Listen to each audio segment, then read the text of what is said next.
106.5. Son las 9:39 y están con nosotros Gabriel del Río Doñé, de la Confederación Autónoma Sindical Clasista CAS, y Rafael Pepe Abreu, que es de la Confederación Nacional de la Unidad Sindical.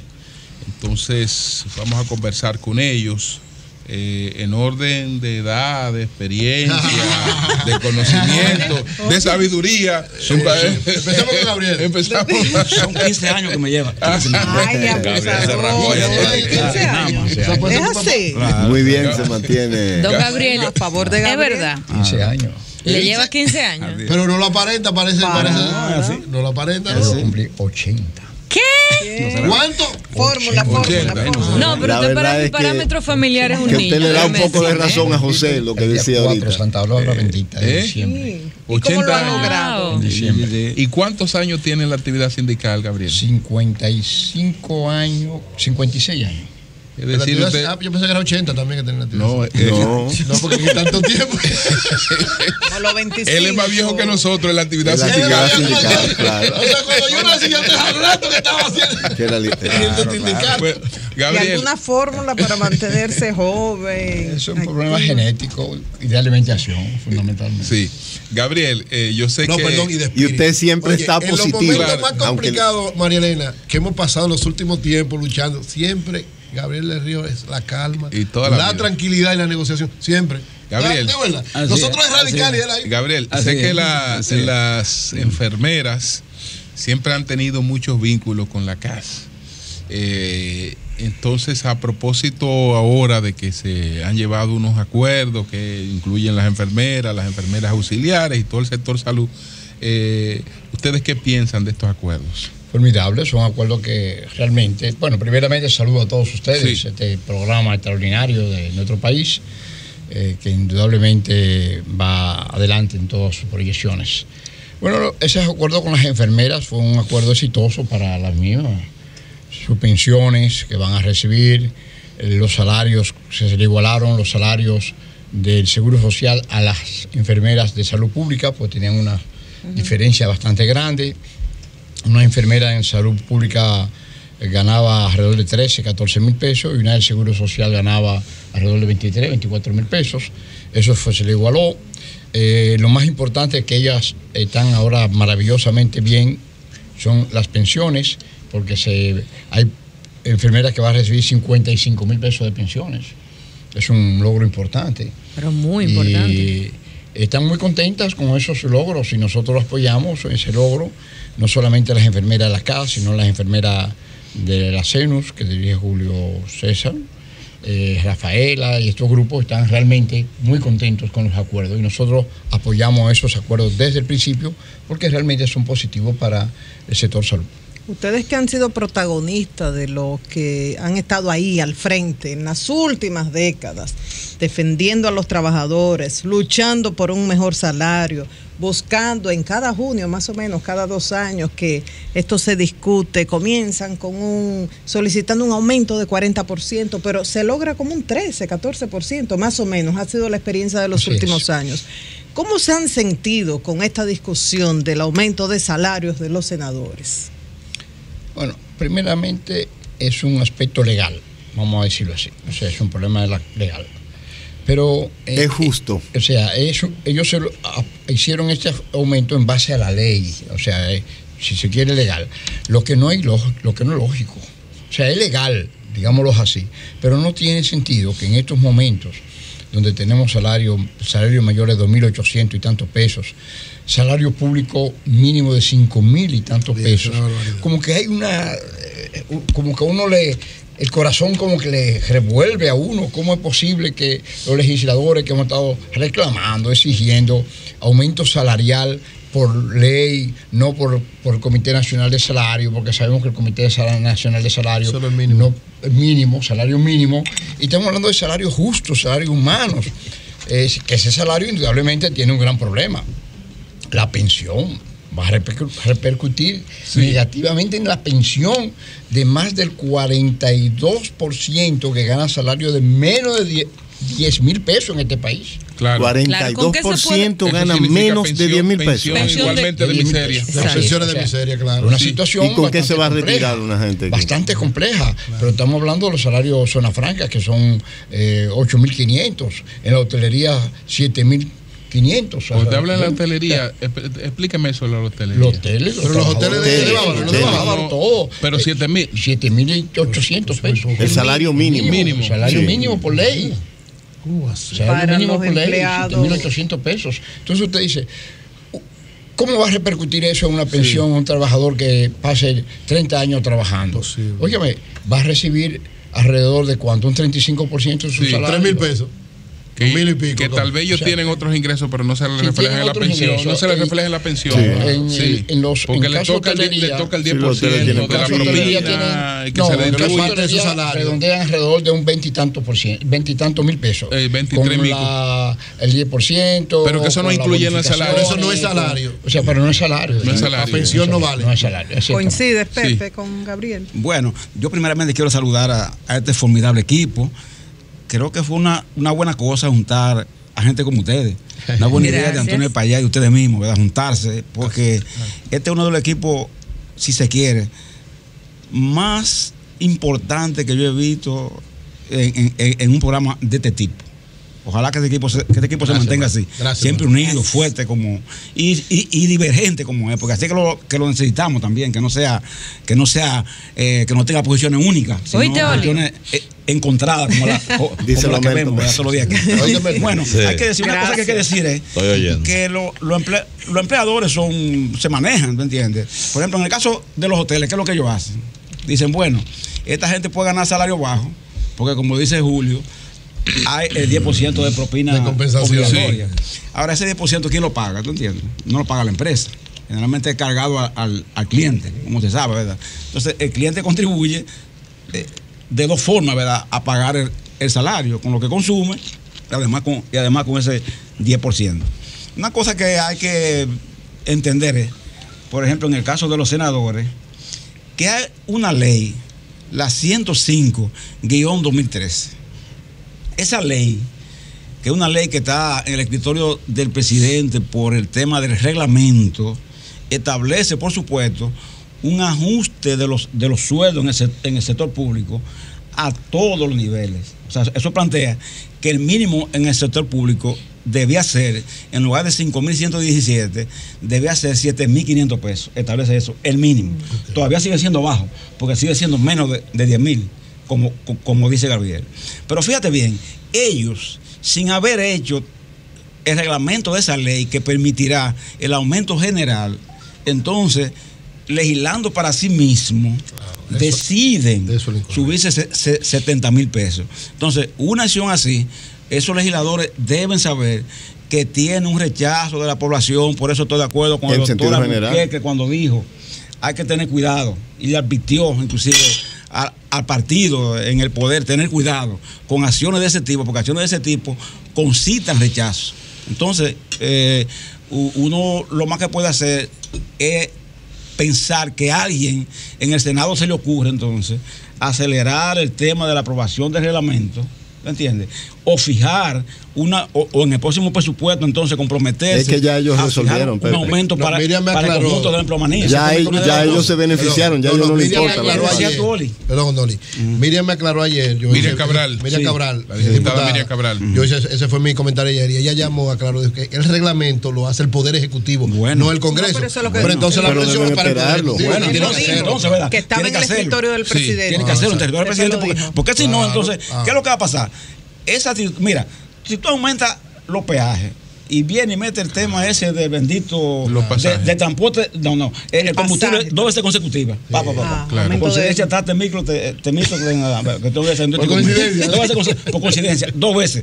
Y además mete ese asunto de los senadores juntos. Tú estás creando un ambiente. A propósito del tema de los pasajes, oye, de este dato aquí de Salvador Sánchez. Me dice que por cada pasajero el pasaje subió 90 centavos Y ellos le subieron 5 pesos. Por cada pelo, ellos le subieron 5 pesos. Salen ganando 4,10 cada uno. 4,10. Por cada viaje, 145 pesos. Es decir, que el aumento fue un negocio para ellos. Sí, 90 centavos por cada pasajero. Y ellos le aumentaron 5 pesos. Actuaron igual que los senadores. Realmente, en las empresas, cuando aumentamos los salarios, se suben todos los productos.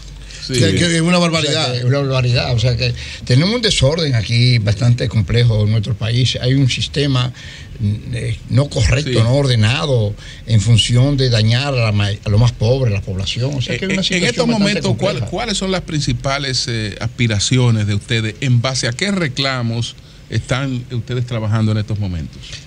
No, un reclamo fundamental para nosotros en el momento es la ley de la seguridad social. En su conjunto global. Dentro de ello va la pensión, el problema de la pensión, que es absurdo que las AFP se ganen un 30% de cada peso que aporta el trabajador. Es un absurdo. Y reingresan de los beneficios que tienen la AFP, el 0.05 los reingresan a los fondos de los trabajadores. O sea, la pensión es un problema grave que tenemos que resolver. ¿Usted tiene algún planteamiento en relación con la AFP? Una propuesta concreta en relación con eso? Sí. Que no deben de ganar más de un 5%. 5%. O sea, la propuesta. Claro. Pero tenemos. Pero Gabriel, no tenemos una propuesta más fondo. ¿No entiendes? Nosotros queremos que la ley de la sociedad debe modificarse integralmente. La ley. En el caso de la AFP, nosotros lo que planteamos es que se estudie la posibilidad de la creación de 2 pilares en el sistema de pensiones. Por ejemplo, hay un país, Uruguay, por ejemplo, y otro país, que lo que han puesto en vigencia es el sistema de 2 pilares. Eury y Julio y demás compañeros. ¿Cómo así? En el siguiente sentido. Mira, que está pidiendo en Chile hay un pilar obligatorio que es solidario. O sea, todo, por ejemplo, lo que estamos aquí, tenemos que estar en ese pilar obligatorio. Ahora, si de lo que estamos aquí hay 2 o 3 que tienen más capacidad de pago, porque por sus condiciones reciben más ingresos. Entonces, esas personas van a un sistema de capitalización individual porque tienen esas condiciones. Es decir, pagan el solidario y también pagan capitalización individual. Por supuesto, si Eury tiene esa condición, la pensión de Eury será mejor que la de Pepe. Claro. Será mejor que la de Pepe, ¿verdad? Porque tiene esa capacidad de aportar más. Pero mientras tanto, tú creas un pilar solidario en el que todo el mundo está cubierto. Entonces, eso se ha puesto en vigencia en otros países. Pero todo el mundo, toda la población trabajadora. Toda la población. Trabajadora. Okay. Y Chile. Pero ahora toda la población trabajadora no está incluida. No. Solamente la que está en pero está incluida la que está en nómina, con el defecto que ellos planteaban ahorita. O privada, porque el sistema ese de capitalización, el sistema ese de contributivo subsidiado, hay que estudiarlo, porque no se ha podido poner en vigencia en 10 años. Entonces tenemos que determinar si ese régimen es la vía realmente. Sí. ¿Es viable o no lo es? ¿Entiendes lo que es? Entonces es un asunto que hay que resolver.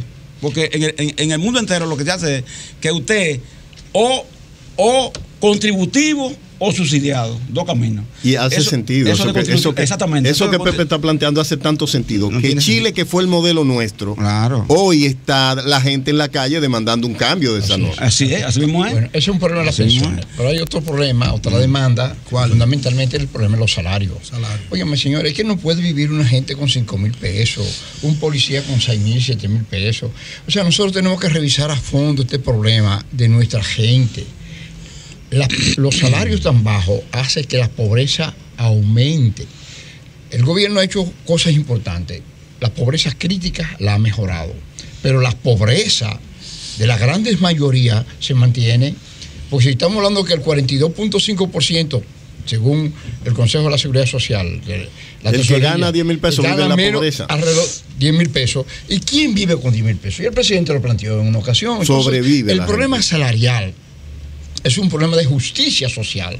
Pero es un problema a fondo. Perdón, pero ¿qué empuja a qué? O sea, ¿los bajos salarios en la administración o los bajos salarios en el sector privado? En los dos sectores. Es que en los dos ¿pero sectores. qué tiene mayor peso? El que tiene mayor peso el gobierno. Porque es el que tiene más empleados. Y el que debe del paso. Y además el que tiene salario mínimo de 5,000 pesos del gobierno. El gobierno. El sector privado. Lo más bajo el gobierno. Entonces hay un problema que nosotros como centrales sindicales hemos estado exigiendo demandando una mayor justicia social, un salario digno, un salario que eleve la posibilidad de la gente vivir en mejores condiciones de vida. Porque es que nadie puede vivir con esto, vive en una situación de pobreza. La pobreza no se mejora. Se ha mejorado, repito, la pobreza crítica. Y es verdad, y tenemos que admitir que ha habido una mejoría. Pero ¿quién puede vivir con estos salarios que vivimos actualmente?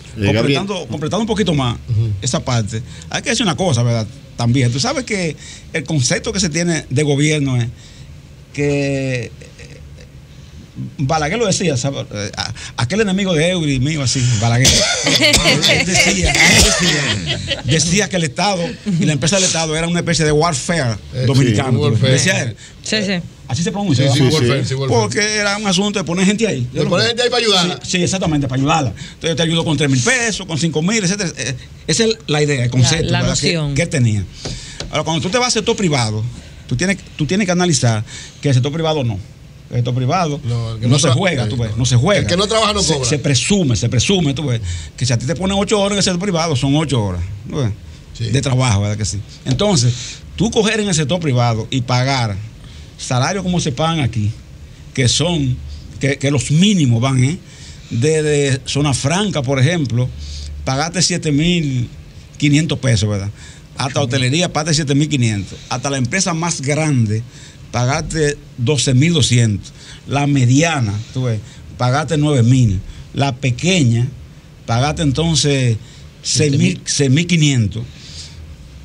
En las tareas agrícolas, aunque eso uno sabe que no es una realidad práctica, pagar 200 y tantos por jornada. Entonces tú dices, bueno, pero no también, diario. Pero también ese sector privado. Pero no aparece, ¿no? Si usted no busca 500 diarios. Pero no lo quieren poner en la tarifa, no aparece. No te lo quieren poner en la tarifa, tú ves. Si no, lo pagan, pero sin ponerlo en la tarifa. Entonces, uno dice, bueno, ese sector privado, que desde el punto de vista general es mayoría como empleadora, tú ves, porque el gobierno es mayor empleador como individualmente, único, claro, pero en general el privado es más, porque tú lo decías, Eury, cuando hablaba ahorita de negocio con un empleado, con 2, claro, con 3, eso te sube la empleomanía. Entonces, esa gente tiene un concepto miserable del tema de salario, y su propio negocio no prospera, no crece, no desarrollan en la propia industria también, y eso tiene que ver también con lo que Javier decía,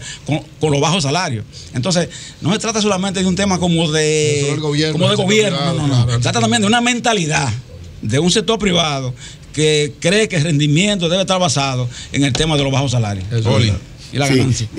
Bueno, usted mencionó, Pepe, el tema de Balaguer, sí, y del Ponte Ahí. ¿Qué pasa? Los funcionarios de la era de Balaguer eran también pagados con salarios muy bajos. Así es. Parecido es decir, la diferencia entre el salario de un empleado de base y de un ministro era prácticamente irrelevante. Ahora tenemos altos funcionarios con salarios astronómicos al nivel de lo que ganaría un funcionario en economías que pudieran ser 8 o 10 veces la nuestra. Pero tenemos un empleado de base que gana salario de Haití o África subsahariana. ¿Y el poder adquisitivo entonces, del peso? Bueno, sí, lo que yo quiero hacer es un símil de cómo hemos visto que el crecimiento ha servido, primero, para expandir la burocracia gubernamental. Expandir con varias instituciones, las cuales muchas no rinden ningún tipo de servicio. Mientras los servidores públicos tienen hasta 15 años que no han visto mejorado su salario y sus condiciones de vida, sobre todo funcionarios básicos para el funcionamiento del propio Estado, como lo de la seguridad ciudadana, los propios de servicios de salud y otros funcionarios de gestión media y baja. Eso hay que revisarlo, porque es un asunto, ¿verdad?, que tenemos que... Es que la ley se supone que debe hay que ver, eso. Sí, porque esa ley fue hecha para la ley parece que es para justificarlo. Pero mira, yo inclusive porque hay mucha gente que habla de reducción del tema del Estado, ¿sabes? Y de la cantidad de empleados en el Estado. Y uno piensa que de verdad hay empleados, ¿verdad?, supernumerarios. Pero a veces uno piensa, Merton, ¿verdad? Y dice, esa gente que dice eso... ¿Y por qué tú me pones mi dedo? No. Por ejemplo, te propone salida. Te propone salida para esa persona. Te propone salida para esa persona que saca, ¿me entiendes? Sí. O sea, si la saca de aquí, te propone salida para lo que saca. Sí, no te propones salir. Yo, lo en el aire. Cuando uno se va poniendo viejo o es viejo, uno recurre mucho al pasado. Y Alejandro Grullón decía, cuando el PRD llegó al poder con Antonio Guzmán, él decía, porque estaba hablando de que tenía mucha gente en el gobierno. Entonces él dijo, en una declaración que cogió primera plana, que decía, prefiero 5,000 empleados de más que 5,000 guerrilleros en la cordillera central. Entonces, hoy, yo le pregunté a un hijo de él. ¿A Manuel Alejandro? De Alejandro, no, al otro. A Eduardo le pregunté. Eduardo, ¿tú estás de acuerdo con esa declaración de don Alejandro? Aquella vez, aquellos años, tú no habías nacido a lo mejor, pero tú... Y él dijo, no, ya hoy no. Digo, usted ve que ustedes son diferentes. Ustedes son peores que los más viejos. Son peores que los más viejos. Porque él decía eso con una visión que si tú la aplicas hoy, no son 5,000 guerrilleros, son 5,000 delincuentes. Claro. Y mientras la guerrilla tiene ciertos principios, ciertos niveles. Pero no hay que despedir masivamente. Es peor. No hay que despedir masivamente, Pepe. Lo que hay que hacer es de 3 distribuidoras de electricidad fusionarla y hacer una. Porque ahí usted va a sacar 4 burócratas que pueden vivir y gestionarse en el sector privado. Lo que se está hablando es de comisiones que tienen 10 años, no han reportado, fueron creadas para hacer una ley y tienen sacando dinero del erario público que debía ir a mejorar, porque muchos empleados y servidores públicos son delincuentes. ¿Cuánta gente en la policía que lo que gana en miseria se dedica a delinquir para vivir? Lo sacamos de la delincuencia si le pagamos mejores salarios. Él es parte de los la invitados. Pregunta para exponiendo. ¿Y la pregunta para cuándo? Gabriel y Pepe le pueden preguntar a Oli. Pregúntale a Oli. Bueno, para nosotros, además del problema de la seguridad social, el problema de los salarios, que son aspectos fundamentales. Hay otro aspecto. Hay otros aspectos que nosotros estamos muy preocupados, que es el problema de la delincuencia en nuestro país. Es un problema que nos afecta a todos. Y generalmente esa situación nos crea ansiedad, nos crea como que no hay salida, como que no hay problema. O sea, que como que los problemas no tienen alternativa. Se dijo de los motores. La mayoría de los delincuentes se está comprobado que son los motores. Se dio una ley, una norma para controlar el problema de los motores. Y lo echan para atrás. Echan para atrás. Bueno, pero ¿qué se busca? ¿Qué se quiere? Después que echaron para atrás, uno vio en la prensa cantidad de accidentes, entre comillas, de motoristas que estaban delincuentes. Pero asaltan en jipeta también. Sí, pero está bien, pero eso son lo mínimo. Sí. El problema fundamental aquí es un problema de los motoristas. Sí, claro. Que eso es más ágil. Más habilidad, claro. Fácilmente te hacen cualquier actividad y tienen facilidad para escapar. Exacto. Entonces, en ese sentido, nos preocupa a nosotros como centrales sindicales el problema de la delincuencia en el país. ¿Cómo resolver este problema para devolver la tranquilidad emocional de la gente? La gente sale, sobre todo nuestras damas, nuestras compañeras, nuestras amigas, salen con una preocupación porque en cualquier momento le llevan la cartera con todo, claro, o le pegan 3 tiros. Entonces es una preocupación que nosotros tenemos permanente, que hay que buscar una salida rápida, urgente, para la tranquilidad de este pueblo. ¿No le preocupa a las centrales sindicales y al movimiento sindical organizado la administración de los fondos del sector salud, los riesgos de salud, los fondos de pensiones y todo esto que ganan más que los trabajadores? No, él habló de esto ya, de lo de la... Yo no lo oí. Ah, sí, pero habló de un 5%, que se limite, no un 25% la ganancia. La ganancia está ahora mismo un 30%. Qué belleza. 30%, y a veces pasa hasta un 37 y 38%. Sí. ¿Y con esos fondos qué debemos hacer? Bueno, no invertirlos. Los fondos ¿En pensiones. Invertirlos. Los fondos de pensiones hay que invertirlos. Fundamentalmente en aquellos donde no haya riesgos para... Porque ¿qué hacen los fondos de pensiones? Deben de invertirse para generar nuevas ganancias, para aumentar las pensiones. Pero ahora, no para las instituciones que lo administran, sino para los trabajadores. Para los trabajadores, también los trabajadores. Entonces, es un problema que hay que modificar la ley, hay que cambiar la ley. ¿Para qué? Para que la AFP no gane más de un 5% y se aumenten los beneficios en vez de 0.005%, que es lo que va a... De los beneficios de la AFP, de los beneficios, va eso al capital. Eso no es posible. Ustedes han vigilado la aplicación de las nuevas resoluciones del Consejo de la Seguridad Social, las que se adoptaron hace algunos meses, mediante la cual se llevó pues de 3,000 a 8,000 a 9,000 pesos el consumo de medicamentos, se amplió la base, se estableció que tenía que ser en base al principio activo, se ampliaron la cobertura de eventos catastróficos, etcétera, etcétera. Todo esto en anuncio, nosotros lo celebramos y lo entendimos importante. Ahora, esto se ha estado cumpliendo, se ha estado aplicando esta parte. Eso hay que decir, mira, por eso es que la ley hay que modificarla de manera integral. Ese dictamen de los 8,000 pesos, 9,000. de los 9,000 pesos, sí, tiene el mismo problema que había cuando los 3,000. Es decir, tú llegas, ¿verdad?, a la fila, y cuando tú llegas al farmacéutico y te dice, mire, esa fórmula no está incluida. Esa fórmula que está incluida en el recetario que le entregó su médico no está incluida. Y por tanto no tiene derecho a ese medicamento. Medicamentos a veces hasta de 500 y 700 pesos. Te dicen eso. Hermano, si a usted tiene derecho a 9,000 pesos, 9,000 pesos se lo recetan de aspirina, de aspirina.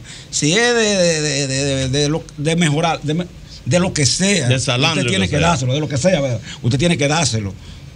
No argumentar que si ese médico de que no está supuestamente en el catálogo de servidores de esa ARS no tiene derecho, o que si esa fórmula no está incluida no tiene derecho, porque entonces esa discriminación sigue dándose, porque sigue estando la discrecionalidad de los farmacéuticos. Entonces eso no puede continuar y hay que resolverlo. Otro asunto que tenemos que tomar en cuenta en ese aspecto es, mira, ponerle un tope y decir que el tope para una enfermedad de esa de alto costo, para no decir catastrófica, es 1 millón.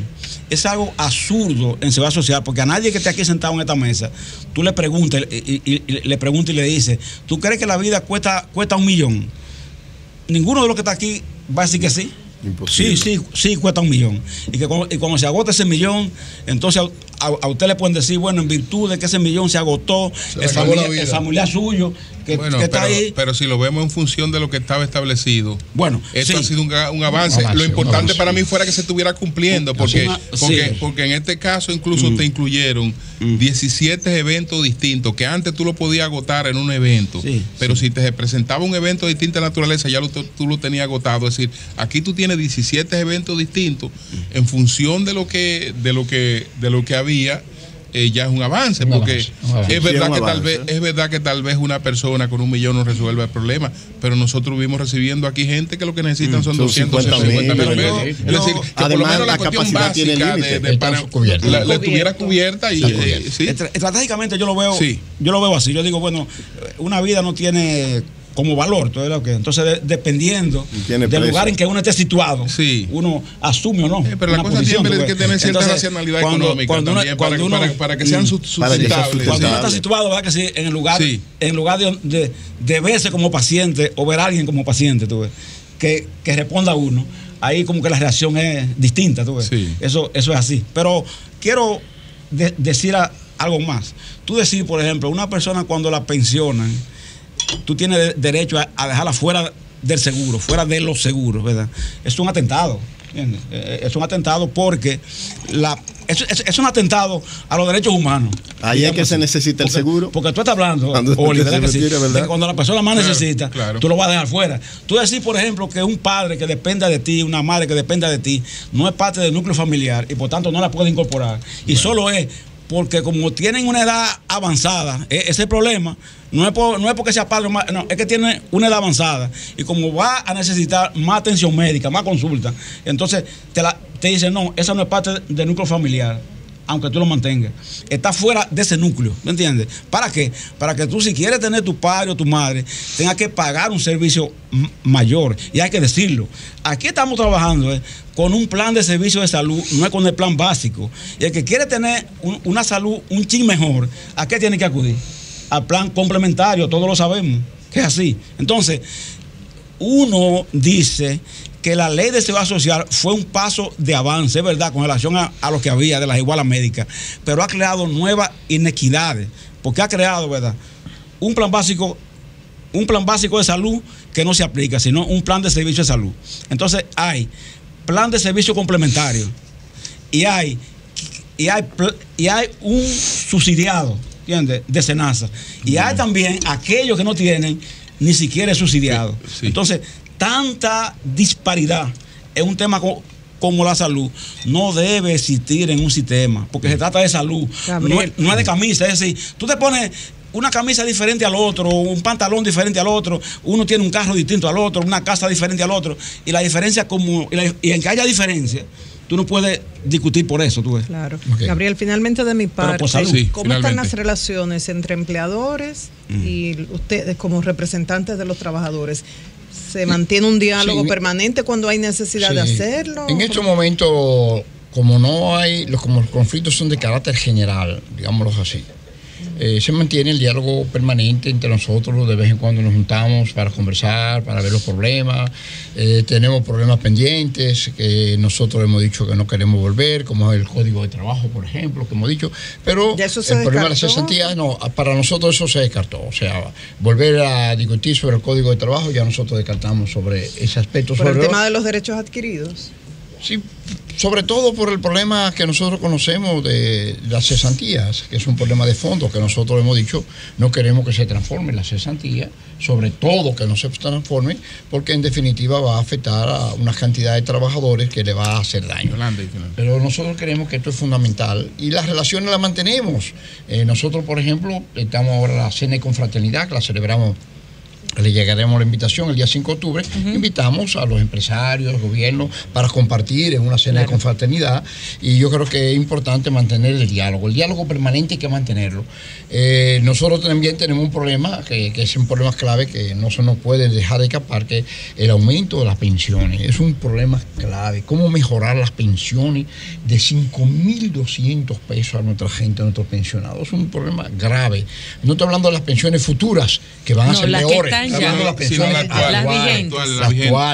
actual, lo que la gente sufre, porque de aquí a 30 años, 25 años vamos a tener unas pensiones futuras, pero estamos hablando de las pensiones ahora. Igualmente es un tema que no se puede escapar, la libertad sindical es un tema clave para nosotros. Y todavía hay amenazas. Todavía, pero que aquí no hay libertad sindical, la libertad sindical está muy limitada. Aquí se forma un sindicato y es sencillamente si el empresario quiere. O sea, que no se respeta ese derecho que tenemos los trabajadores. Una preguntita. Sí. ¿Cómo están las cosas en el Consejo Nacional de la Seguridad Social a propósito que hubo cambio de ministro? ¿Mantiene la misma línea el nuevo ministro de Trabajo? O sea, ¿cómo están las cosas ahí? Ese ministro era conocido.